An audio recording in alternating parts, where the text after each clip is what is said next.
Welcome to the League of Women Voters, Bellingham-Whatcom County interviews with candidates for the Charter Review Commission. The League is a nonpartisan organization. We never support or oppose a party or a candidate. My name is Kirsten Barron, and my guest is John Mutchler, who is running for Charter Review Commission from District 5. We are asking all of the candidates for this office the same 3 questions. Each candidate has 2 minutes to answer each question, and the answers are timed. This video of candidate Mutchler's responses will remain on our website until after the elections on November the 5th, 2024. Candidate Mutchler, thank you so much for agreeing to this interview and being with us here today, and most importantly, for seeking public office. Are you ready for our... Yes, thank you. Are you ready for our first question? Let's do it. All right. What should voters know about you that differentiates you from the other charter review candidates in your district? And I will start the timer. I've been a Whatcom County resident forever. My wife and I have built careers, and we've actually built a couple homes here, and we've raised a family here. We have 7 children. They're all adults. They all live here with their spouses and their children. I've been very engaged in the county, and especially the city of Ferndale. I've been the mayor of the city of Ferndale and a council member, and I'm one of only, I think, 3 candidates that actually served on the Charter Review Commission 10 years ago. So I'm very committed to Whatcom County. I was up at Mount Baker the other day in the area, reminding me that I've been in every leg of the ski to sea race. I'm just thoroughly in this Whatcom County and committed to making this the greatest place on the planet to live. Thank you so much. My pleasure. All right.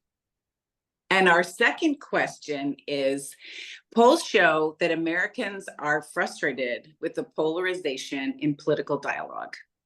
Tell us about an experience in which you worked effectively with someone with a different approach, different values, or different goals.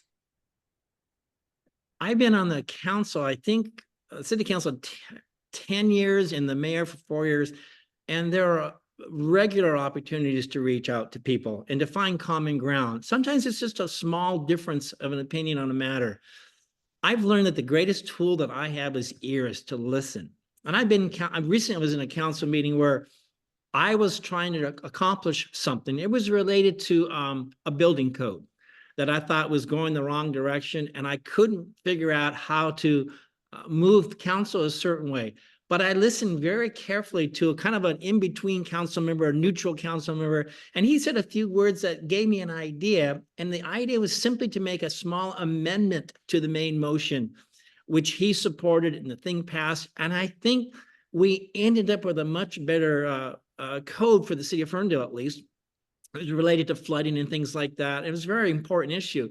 But I just thought, gosh darn it, I almost missed that. But I caught it just simply by listening. So as an elected official now for about 15 years, you need to listen. You need to listen to people that don't agree with you. And you need to listen so well that you can articulate their point of view in such a way that they would agree and say, yeah, John, you get it. I know you don't agree with me, but you get it. So it all comes down to listening. And every single success that I feel like we've had in Ferndale has been the result of good listening. Great. Thank you so much. Our final question is this. What issues would you focus on during the charter review process if elected?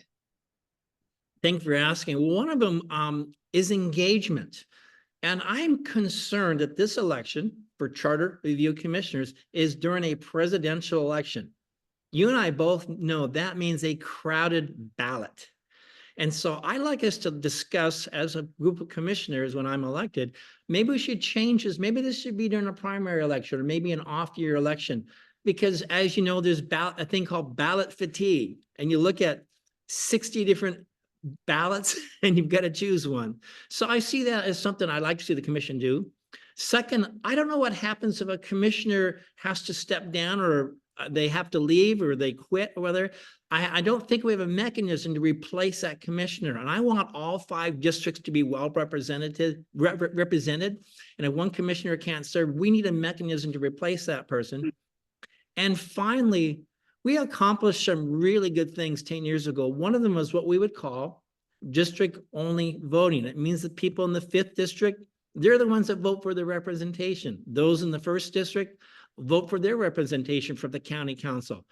To me, this is like the opposite would be what's called district-wide voting. That would be like having the state of New Hampshire voting with us for our governor, or some congressional district in Texas deciding on our second congressional district representative. It doesn't make sense. So I think we need to preserve something that we changed 10 years ago.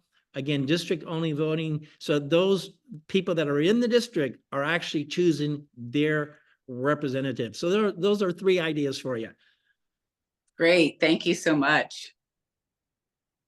That was our last question. So once again, I'll say thank you to you so much for giving the public this insight into your views and your values, and for running for public office. Viewers, please don't forget to vote November 5th. Ballots sent by mail must be postmarked by that date. Ballots placed in drop boxes must be submitted by 8 p.m. on that day. And for more information on the elections, please see votewa.gov. And thanks for listening.